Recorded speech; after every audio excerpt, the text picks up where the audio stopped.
So today is June 10th, 2014. So last day Sayadaw talked about the sleepiness, the sloth and torpor, how to overcome sleepiness, which is given by the Buddha to Venerable Moggallana. Now, here the meditators, yogi, have learned how to 7 methods of how to overcome the sleepiness. Because of the sleepiness or sloth and torpor, Venerable Moggallana could not make progress in the practice. So the Buddha expounded, gave advice how to overcome sleepiness, which 7 methods, which are documented in as a Pasalaya Mana Sutta. Now we yogis have already learned the 7 methods, how to overcome the sleepiness. Now we have to go further to develop progressive insight. So to Venerable Moggallana, the advice given by the Buddha, as mentioned yesterday, has include 7 methods or 7 things to do to overcome sleepiness and sloth and torpor. And also the Buddha continued this discourse with the other things which can be applicable to our daily lives. And then to remind the 7 things to do to overcome sleepiness, Sayadaw repeated 7 methods. The first one is normally we are advised to note sleepiness when we are sleepy. But according to this sutra, if we cannot overcome sleepiness by noting sleepy, and then we should change our meditative objects, different meditative objects. And the second method is to recite what we have learned before.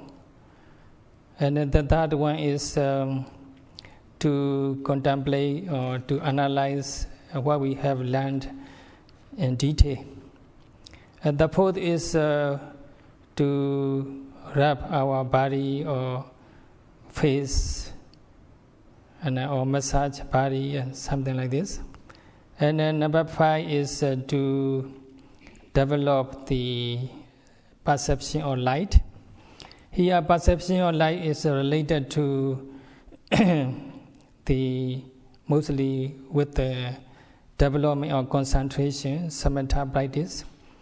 If we have ever practiced samatha until we experience illumination or light or bright light, or at a certain stage of Vipassana insight, we are likely to experience the bright light or several forms or patterns of light. So we should contemplate on that light if we have that kind of experience. Unless we have that experience, what we can do is we should keep our eye open, or we can see around or in the sky. At night time we can see star and the moon, and then we can overcome the sleepiness. And number 6 is we may wash our face. And number 7 is we have to get up and walk. And we should note our steps concurrently with the phenomena involved. And finally, if we cannot overcome sleepiness, even though we apply these 7 methods, so we are advised to go to bed. And then Then the Buddha continued this discourse with the do's and don'ts for Venerable Moggallana. So as a yogis, when we are in daily life, associating with the people, we should not be conceited. We should not take pride in our virtues, moralities, our practice. I have good values and a good practice. Many people around are not as good as I am. That kind of conceit makes us feel often horrible, miserable. Normally, people are very busy. Sometimes they have no time to care about us. If we have pride and conceit, we feel hard when the people fail to give respect to us. Because we expect people to pay respect to us, we think highly of ourselves. We are in a way, we are superior to people, so we believe we should be respected by the people. Because of this conceit, when people are too busy to greet us, to treat us well, then we feel bad, we feel hard. And then we cannot keep our mind calm and peaceful. So that's why the Buddha gave instruction to Venerable Moggallana. Moggallana, if you go into the village, and then you should not be conceited. You should not respect people. You should not expect people respect. Otherwise, you may feel hard, and your mind may not be stable and calm and peaceful. So you should not keep such a self-important mental state or conceit. So second instruction is not to speak something against the people way and wish. If we speak something or if we debate with the people, we are likely to encounter quarreling with the people or dispute. This quarreling definitely make us angry and depressed and restless. There will be no room, no chance to develop concentration. Without concentration, we cannot keep our mind tranquil and peaceful. That's why the Buddha gave advice to Venerable Moggallana. Moggallana, you should not quarrel with the people. You should not speak something against the people's belief. Otherwise, you may get upset and quarrel with the people. You cannot keep your mind tranquil and peaceful. To make progress in the practice, so we can see the sign here posted, like the "Don't disturb yogis," something like this. So if we speak, if we don't keep noble silence, we speak with the people, we talk to the people, then our progress in the practice will slow down. Because normally what we speak or what we talk about to the people, they will definitely repeat during the sitting hours. We think about what we have spoken to the people, and the mind wanders away. The mind becomes restless and odaja. And then sometimes we feel regret if we speak something not suitable, not pleasing to the people. and then we feel regret. So the speaking to the people or talking to the people is a disturbance to the practice, obstacle to the practice. So we better keep the noble silence. So that's why the Buddha said, I never recommend association with the people around. The Buddha said he always recommend solitude, or to live in solitude, or to live in seclusion. So one day a monk, he raised a question to the Buddha regarding how to get rid of the attachment, which is the main cause of the suffering. As a meditator, to overcome the attachment or the cessation of attachment, where there is no attachment, that means Nibbana. So to experience cessation of attachment, how to develop Vipassana? This is a question raised by a monk to the Buddha. So to answer the question, the Buddha is expounded for foundations of mindfulness, as a discussion made between the Venerable Kottika and the Venerable Sariputta. And also the Buddha explained how to overcome the attachment in detail.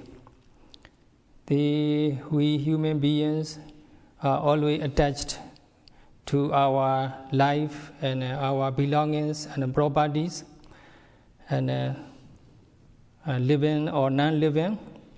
And also we are under illusion that our belongings and our beloveds are lasting or living forever, and something pleasant and something beautiful or something that belong to us. So these are illusions.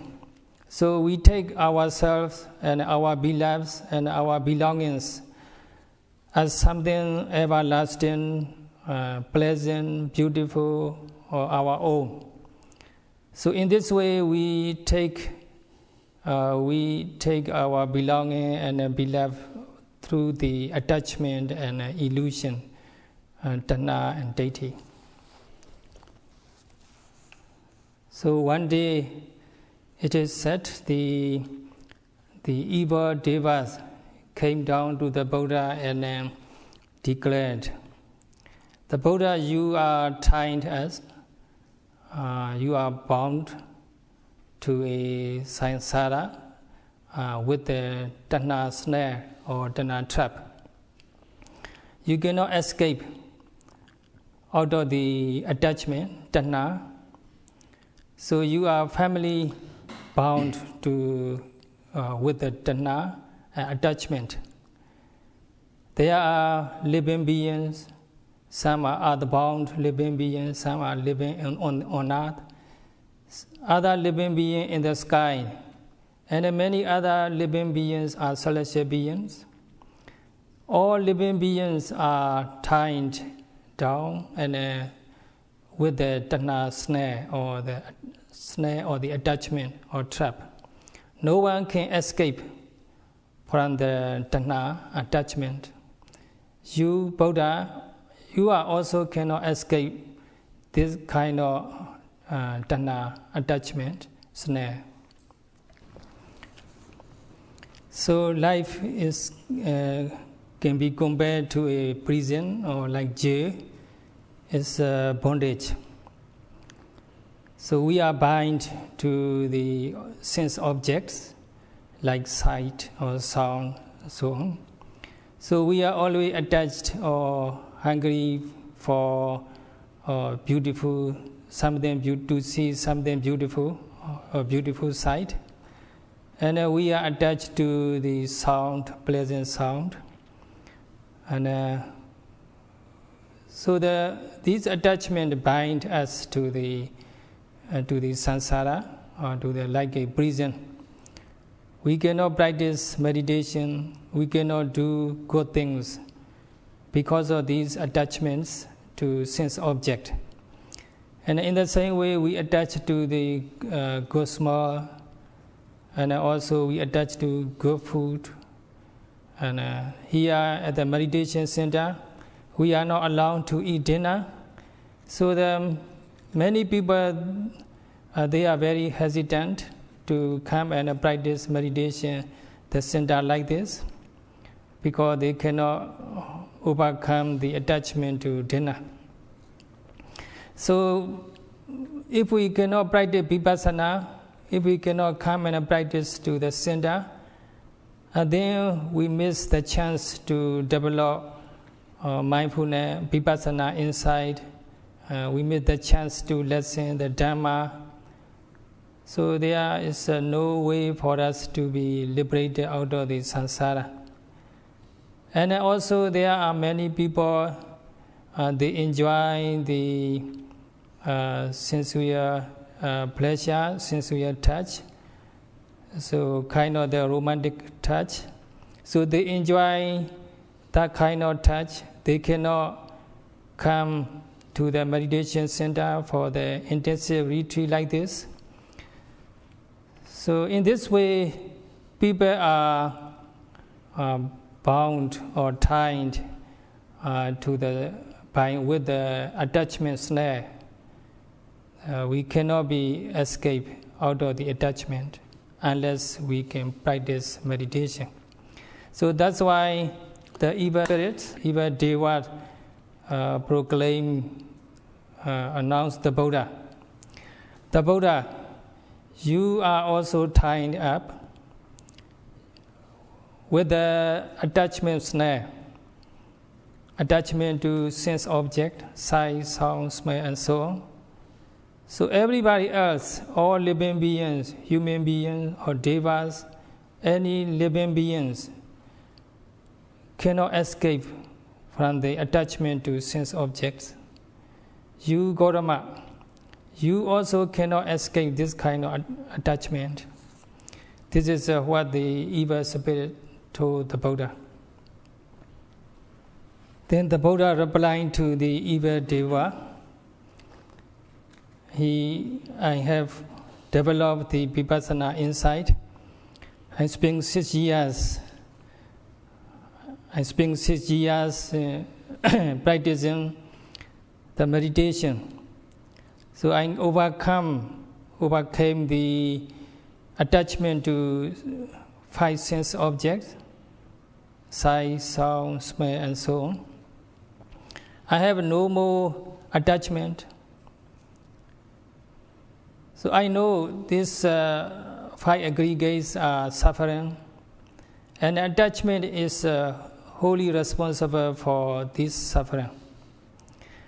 During the 6-year practice, I realized what the suffering is. What is the cause of suffering? So I see the psychophysical phenomena arising and passing away. Every phenomena arises and passes away. One phenomena arises and passes away after another continuously. So I find nothing pleasurable, nothing to be attached.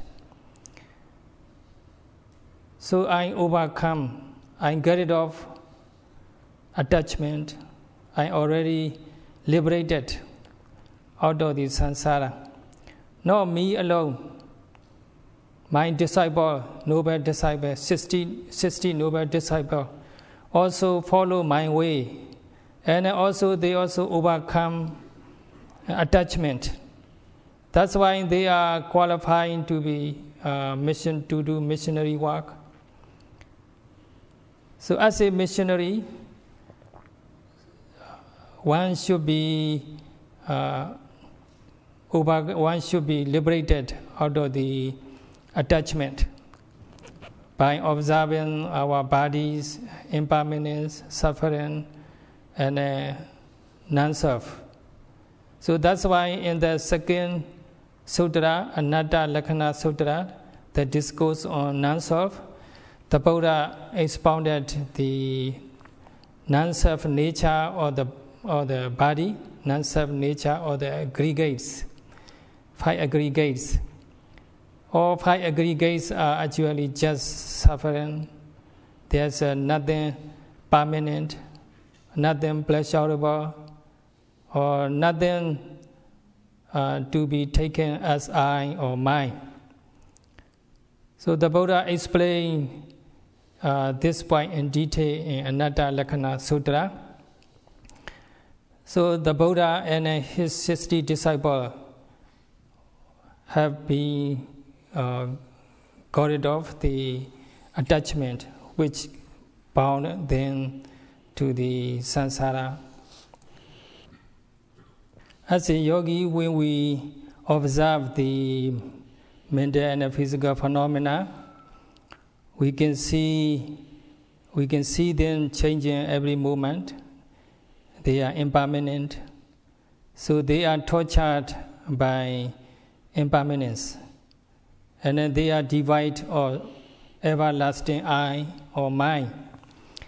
So in this way, we develop the inside knowledge. At least we can learn something intellectually, sutta maya jnana.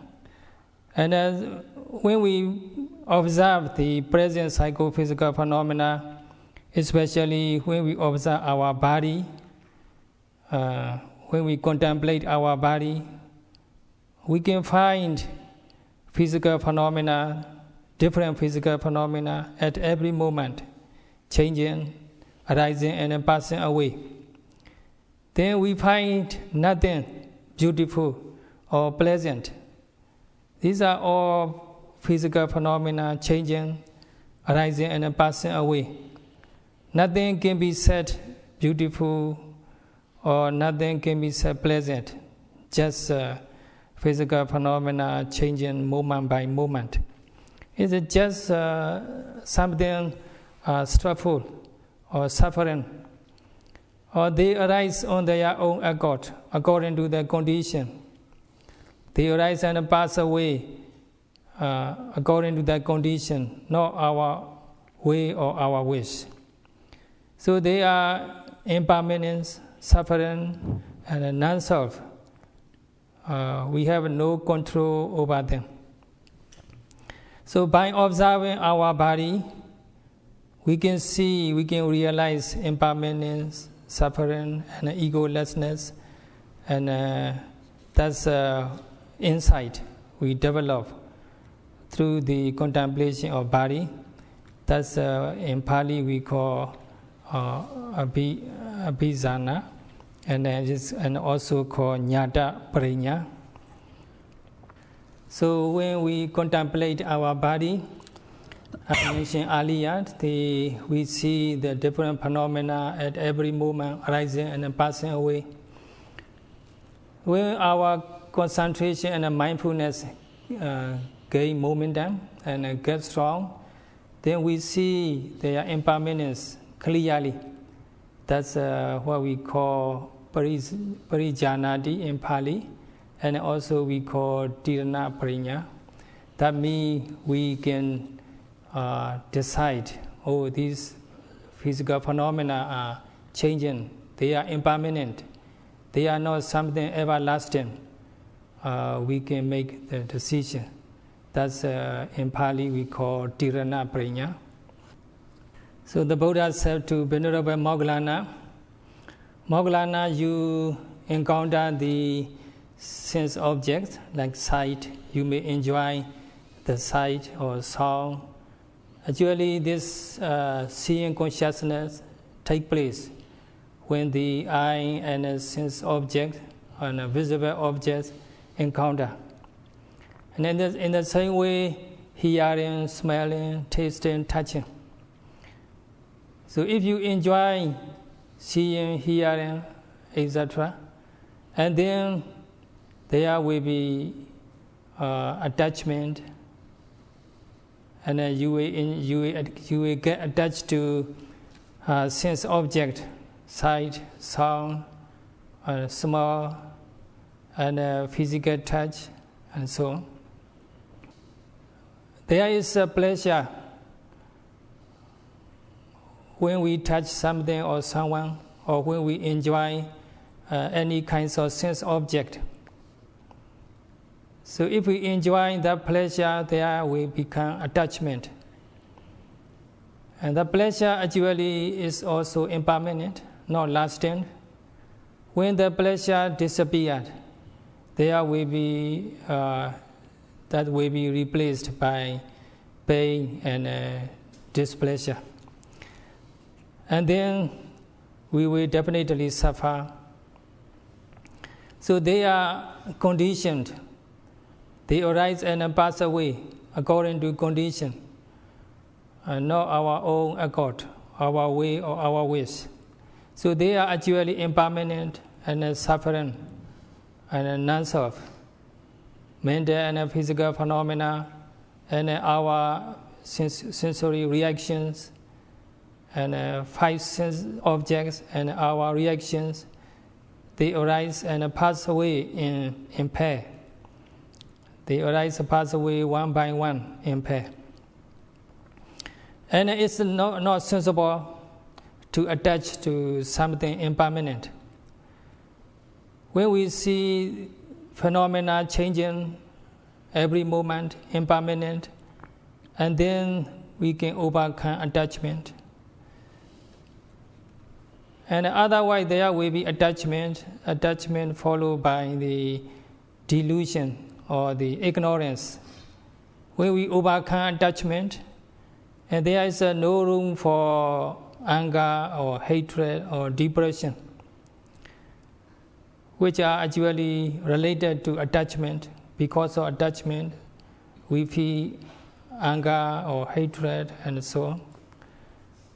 When we overcome attachment, and there will be no room for anger or hatred or depression, and also we can see the truth clearly, and then moha will disappear, and amoha, wisdom, knowledge will replace. So in this way, by observing mind and body or psychophysical phenomena in the present moment, the Buddha said, Moggallana, you can see psychophysical phenomena changing every moment. Then there will be no attachment to any kinds of sensual objects. So that's we call viraga nupassi, the observation of the mind and the body from the aspect of the detachment.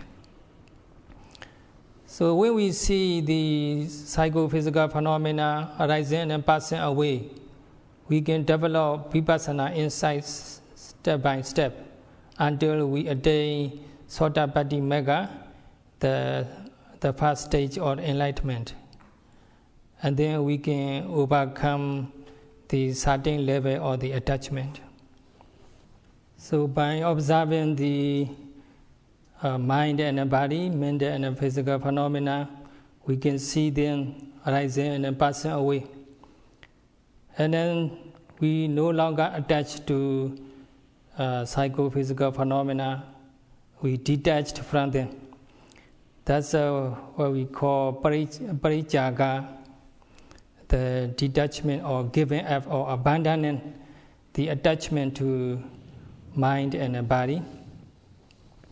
So the Buddha said to Venerable Moggallana, you overcome the attachment to sensual pleasure and psychophysical phenomena, and then you develop the progressive Vipassana insight step by step, and one enlightenment after another, like the Sotapaddi Magga to Sakaragami Magga, Anagami Magga, Arahata Magga, and finally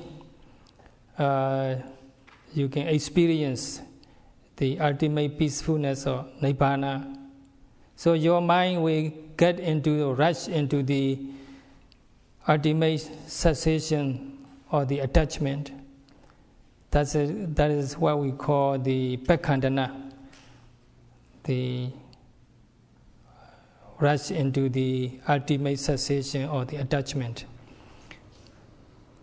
So the Buddha said to Venerable Moggallana, by observing psychophysical phenomena, you can see impermanence, and you can overcome attachment to sensual pleasure and mind and body. And then you will experience complete cessation of the suffering. So the Moggallana, try your best to see psychophysical phenomena arising and passing away until you experience complete cessation or attachment. That's the advice or guidance given by the Buddha to Venerable Moggallana to make further progress in the practice. So, in conclusion, Sayadaw wish here all the yogi, the following the advice given by the Buddha to Venerable Moggallana. May you all be able to see psychophysical phenomena arising and passing away, and overcoming attachment to mind and body, and until you experience ultimate peacefulness or Nibbana. That's all for today.